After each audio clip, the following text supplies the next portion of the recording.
이전에 나를 인도하신 주 성례에도 내 앞에 홍산 중령 만날 때 도우소서. 밤 지나고 저 밝은 아침에 기쁨으로 내 주를 만나리.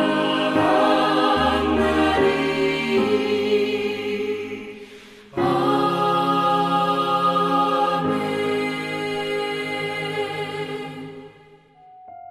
오늘의 말씀은 출애굽기 2장 11절에서 25절입니다.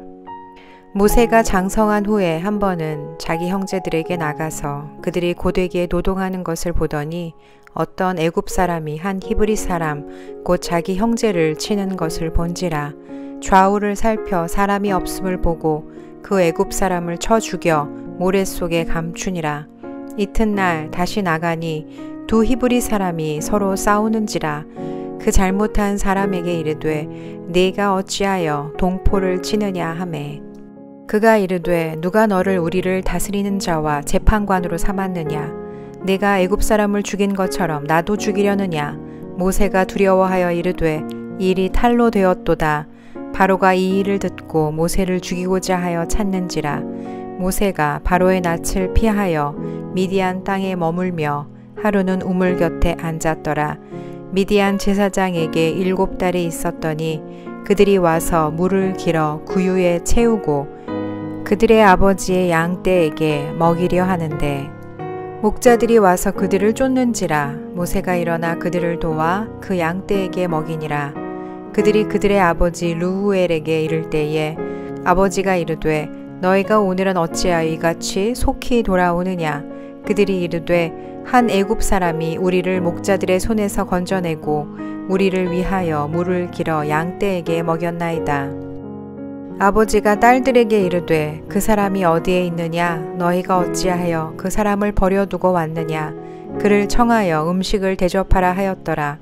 모세가 그와 동거하기를 기뻐하매 그가 그의 딸 십보라를 모세에게 주었더니 그가 아들을 낳음에 모세가 그의 이름을 게르솜이라 하여 이르되 내가 타국에서 나그네가 되었음이라 하였더라. 여러 해 후에 애굽 왕은 죽었고 이스라엘 자손은 고된 노동으로 말미암아 탄식하며 부르짖으니 그 고된 노동으로 말미암아 부르짖는 소리가 하나님께 상달된지라. 하나님이 그들의 고통 소리를 들으시고 하나님이 아브라함과 이삭과 야곱에게 세운 그의 언약을 기억하사 하나님이 이스라엘 자손을 돌보셨고 하나님이 그들을 기억하셨더라. 아멘.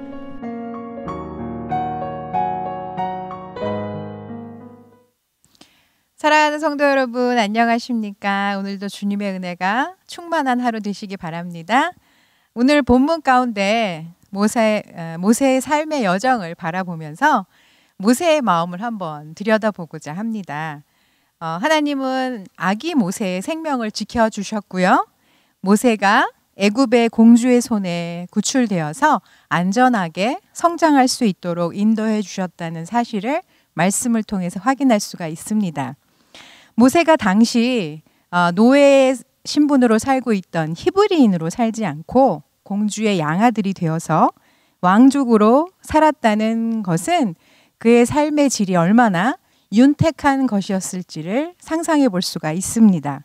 정말 좋은 음식을 먹으면서 최고의 옷감으로 옷을 지어 입고 또 깨끗하고 쾌적한 곳에서 살면서 양질의 교육을 받았을 것이라 짐작이 됩니다.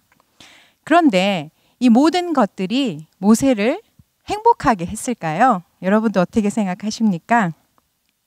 물론 그가 죽을 수도 있었고 또 노예로 살 수도 있었지만 하나님의 도움으로 이렇게 호의호식하면서 산다고 모세가 과연 행복했을지 거기에 대해서는 저는 부정적인 생각입니다. 여러분들도 동의하실 것 같은데요. 그는 정말 행복할 수 없는 운명을 타고난 것 같습니다. 그러니까 왜냐하면 모세를 아는 사람들이 모세가 히브리인의 자손이라는 것을 몰랐을까요? 당연히 알았겠죠. 그리고 공주가 모세를 이렇게 강에서 주워다가 양아들 삼을 때 다들 뒤에서 수군거렸을 것 같아요. 그렇지 않습니까? 저런 히브리 노예의 자식을 왜 데려다가 아들로 삼느냐 하면서 또 불평하는 사람들까지도 있었을 것 같습니다. 또 모세의 친어머니가 누구입니까? 요게벳.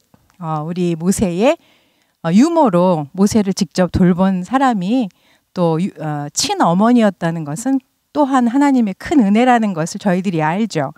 그러니까 친어머니가 당연히 모세에게 그 출생의 비밀을 다 얘기하지 않았겠습니까? 그러니까 모세가 왜 자기가 궁궐에 살고 있는지, 자기가 누구의 자손인지, 이거 자기 뿌리에 대한 인식을 정확히 알고 자랐거든요. 그러니까 가장 명확한 증거가 성경이지 않습니까? 이 출애굽기를 누가 썼어요? 모세가 썼잖아요. 그러니까 모세가 처음부터 끝까지 다 알고 있었습니다. 그렇기 때문에 모세는 항상 자기 마음에, 그러니까 겉모습은 완전히 애굽 사람인데 속은 완전히 히브리 사람으로 자랐을 것이 분명합니다. 그래서 오늘 11절을 보면요, 이렇게 말씀이 기록되어 있습니다. 애굽 사람이 어떤 히브리 사람 곧 자기 형제를 치는 것을 본지라라고 말씀을 하는데요. 지금 여기서 뭐라 그래요? 히브리 사람 곧 자기 형제를 치는 것을 본지라. 그러니까 히브리 사람을 자기 형제라고 표현을 하고 있어요. 정말 피는 물보다 진하다. 이게 느껴지지 않습니까? 그러니까 철저하게 애굽 사람으로 왕궁에서 자랐지만 그는 히브리인이라는 정체성을 안고 있었던 거예요. 그러니까 히브리인을 보면서 내 형제다라고 이야기를 하는 거죠. 그러니까 자기 형제가 히브리인이고 애굽인이 아니었던 거예요. 그러니까 그렇기 때문에 우리 이 왕족으로 자란 모세가 절대로 행복할 수가 없었던 것이죠. 왜요? 히브리인들이 너무 고생하고 있는 거 맨날 아침에 자고 일어나면 맨날 보는데 얼마나 속이 뒤집어졌겠어요. 너무너무 힘들었을 것 같은 생각이 듭니다. 근데 또 재밌는 것은요, 그 모세가 사람을 죽였다는 것을 바로가 알게 되잖아요. 근데 바로가 모세를 죽이려고 하죠. 그 뭘 의미해요? 보통 왕족이 사람 하나 죽였다고 그 시대에 죽음을 면할 수 없는 그런 상황은 절대 생기지 않았을 것 같아요. 그만큼 모세는 왕궁에서 입지가 없었던 거죠. 그러니까 바로의 눈밖에 난 자식이었고 정말 사람들의 인정을 받지 못했다는 것을 여기서 단적으로 보여줍니다. 또 자신이 형제들이라 여기는 히브리인에게도 수용받지 못했어요. 히브리인들이 모세를 바라보면서 어떤 모습으로 봤을까요? 동족으로 받아들일 수가 없죠. 완전히 궁궐에서 자란 자기들을 지배하는 지배계층으로, 왕족으로 보여지는 게 또 모세의 모습이었을 것 같아요. 그러니까 모세는 분명히 히브리인인데 히브리인도 아니고, 또 애굽의 그 궁궐에서 자란 왕족인데 또 애굽인으로도 받아들여지지 않는, 그러니까 우리가 지금 소위 말하는 미운 오리 새끼였던 거예요. 그렇죠?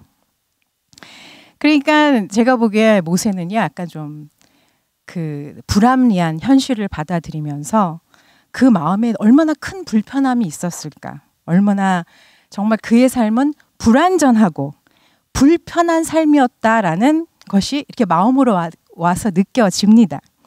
근데 이 불편한 마음이 오늘 본문 속에서 사건으로 나타나잖아요. 그 애굽 사람이 자기 동족을 치는 것을 보고 모세가 그동안 억누르고 참아왔던 그의 울분과 불편한 마음이 애굽 사람을 살해하는 지경에까지 이르게 됩니다. 정말 너무 속상한 일이죠. 그 사람이 정말 모세가 혈기를 못 참고 그 울분을 참지 못한 그래서 사람까지 죽이게 된 그 일은 정말 비난받아 마땅하지만 저는 모세의 마음이 너무나 이해가 갑니다. 여러분이라면 어떠시겠어요? 이해 가시죠? 요즘에 미국의 그 아시안 혐오 범죄로 인해서 막 그 한인들까지 큰 피해를 당하고 막 할머니가 맞아서 눈이 막 시퍼렇게 멍이 들고 이런 거를 보면서 여러분들 어떤 마음이 드세요? 아, 미국 일이니까 뭐 여긴 괜찮아. 그렇지 않잖아요. 우리도 얼마나 속상하고 울분을 같이 느끼잖아요. 근데 모세는 그런 억울한 마음을 평생 억누르고 살았을 거니까 절대로 평안한 마음으로 살지 못했을 것입니다. 진짜 하루도 다리 쭉 뻗지 못하고 가시방석 위에 있으면서 그러면서 좋은 옷을 입는들 맛있는 것을 먹는다 한들 그는 결코 평안한 마음으로 행복하게 살지 못했다는 것은 우리들이 충분히 생각할 수 있습니다. 그래서 이제 모세는요, 살인자가 되어서 도망자가 되어서 이제 멀리 미디안 광야로 도망가서 물론 결혼도 하게 되지만 그는 아무도 모르는 그곳에 정착해서 40년이란, 여러분 40년이 얼마나 긴 시간입니까? 40년이란 긴 시간을 나그네의 삶으로 살게 됩니다. 근데 제가 오늘 말씀을 묵상하면서 여러분들도 같은 생각을 하실 것 같은데 눈여겨보게 된 구절이요. 24절과 25절입니다. 제가 읽겠습니다. 하나님이 그들의 고통 소리를 들으시고 하나님이 아브라함과 이삭과 야곱에게 세운 그의 언약을 기억하사 하나님이 이스라엘 자손을 돌보셨고 하나님이 그들을 기억하셨더라. 아멘. 애굽을 떠나 광야에서 40년을 보내면서 과연 모세는 애굽을 기억하고 싶었을까요? 여러분들이라면 어떻게 생각하실 것 같습니까? 브라질에 이민 와서 이렇게 사는 우리 모두는요, 고향을 그리워하며 살게 되는 것 같습니다. 항상 돌아가고 싶고 또 이렇게 관심이 있고 생각하면 정다운 곳이 바로 저희들의 고향이죠. 그래서 이렇게 한국을 생각하면 저도 항상 가고 싶은 곳이고 또 친정이 그곳에 있기 때문에 그렇기도 하지만 항상 고향은 그리운 곳이죠. 모세는 어땠을까요? 당연히 모세도 그리운 마음이 있었겠죠. 그곳에 분명히 친척도 또 친지들도 또 친구들도 다 있는데 당연히 가고 싶죠. 근데 모세가 그곳에서 너무나 상처를 입고 자랐고 또 사건 때문에 거기서 떠나오게 됐잖아요. 그러니까는 모세를 살인자로 만든 그 애굽이란 나라, 그리고 또 모세를 동족으로 받아주지 않는 그 히브리인들이 있는 그곳이 모세에게 그리운 곳이기도 했지만 그곳으로는 다시 돌아갈 수 없어. 잊어버리고 싶어. 이렇게 그 옛날의 과거를 다 잊어버리고 싶은 곳이기도 하고 동시에 그리운 곳이기도 했을 것 같은 생각이 듭니다. 근데 어쨌든 모세는 그 어느 곳으로도 돌아갈 수가 없었어요. 애굽으로도 또 히브리인들, 자기 동족한테도 갈 수 없는 그의 상황이었죠. 그러니까 그래서 어쩌면 모세는 그냥 다 잊어버리고 싶은 그 과거, 그 기억으로 가지고 있었을 것 같은 생각이 듭니다. 그러니까 다 잊고 싶었던 그 모세의 과거, 모세는 그렇게 다 잊고 낯선 광야에서 나그네 삶을 그냥 그렇게 살다가 이렇게 죽으리라 하면서 시간을 보냈을 것 같아요. 그러나 하나님은 하나님의 백성들의 부르짖음과 고통 소리를 들으셨고 아브라함과 이삭과 야곱에게 세운 그 언약을 기억하셨으며 이스라엘 자손들을 기억해 주셨습니다. 하나님은 하나님의 언약에 근거하여 하나님의 백성들을 돌보시기로 작정하셨고요. 모세를 광야로 인도하시며 때를 기다리고 계셨던 것입니다. 모세가 이스라엘 백성들을 가나안으로 인도하기까지 대부분의 시간을 어디서 보냈죠? 광야에서 보냈잖아요. 그러니까 하나님이요, 모세를 광야로 미리 인도하셨어요. 그래서 광야에 전문가로 만드신 것 같아요. 그렇지 않습니까? 그래서 광야를 누구보다 잘 아는 사람이 누구예요? 모세예요. 그래서 모세는 그렇게 하나님께서 준비하셔서, 그러니까 광야에서 아무것도 안 하고 양이나 돌보면서 허송세월 보내고 있었던 것 같은데 하나님은 아니요. 때를 기다리시면서 모세를 준비하고 계셨고 하나님은 모든 일들을 바라보시며 기다리시며 준비하고 계셨던 것입니다. 아멘. 사랑하는 성도 여러분, 우리들은 오늘도 광야 같은 삶을 살아갑니다. 때로는 꿈도 비전도 모두 포기하고 잊어버리고 그냥 이렇게 살다가 가는 거지, 이렇게 생각할 수도 있습니다.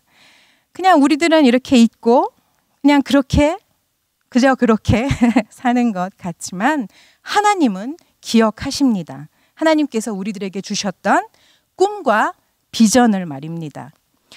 그 모세 어떤 사람이었어요? 자기 민족을 사랑하는 사람, 그들을 향해 정말 안타까운 마음을 가졌던 사람, 특별히 의협심이 강했고 혈기를 주체 못하던 그 모세를 하나님은 기억하셨고 준비시키시고, 하나님은 하나님의 때에 그를 사용하셔서 하나님의 놀라운 일들을 시작하시게 됩니다. 여러분, 우리들에게 절대로 우연은 없습니다. 우리들의 일상 가운데 하나님은 우리들을 변화시키시고 아름답게 빚어가고 계시며 하나님의 놀라운 일들을 준비하고 계심을 기억해야 합니다. 아니, 이미 아름답게 우리들의 삶을 사용하고 계시는 줄 믿습니다. 아무리 황량하고 끝이 없어 보이는 광야길을 걸어갈지라도 우리의 목자 되신 주님의 음성을 끝까지 놓치지 않으시기 바랍니다. 우리와 언제나 함께 하시는 하나님의 사랑과 은혜를 기억하면서 소망의 백성으로 승리하실 수 있기 바랍니다. 그래서 우리들을 통해 하나님께서 이루시고자 하는 그 꿈들을, 그 비전들을 하나하나 아름답게 이루어 가시는 저와 여러분들 되실 수 있기를 예수님의 이름으로 축원드립니다. 함께 기도하시겠습니다. 하나님, 감사합니다. 오늘 귀한 말씀을 통해서 하나님께서 우리들을 절대로 잊지 않으심을 기억해 하여 주심을 감사합니다. 하나님, 요즘은 특별히 더 메마르고 황량한 광야를 걸어가는 것 같습니다. 다들 힘들고 위축되어 있고 두렵고 정말 소망 없는 백성같이 주저앉아 있는 사람도 많이 있습니다. 하나님, 우리들에게 힘 주시옵소서, 믿음을 더하여 주시옵소서. 지금도 우리들과 함께하여 주시고 우리들을 아름답게 변화시키시고 또 귀하게 빚어가시는 그 하나님을, 또 그 하나님의 손길을 느낄 수 있기 원합니다. 그리고 그 하나님을 의지하여 하나님께서 주시는 그 능력으로 그 믿음을 통해서 승리할 수 있기를 원하오니 하나님, 저희들을 붙들어 주시옵소서. 감사합니다. 귀한 하나님의 음성을 저희들에게 허락하여 주심을 감사합니다. 예수님의 이름으로 기도드립니다. 아멘.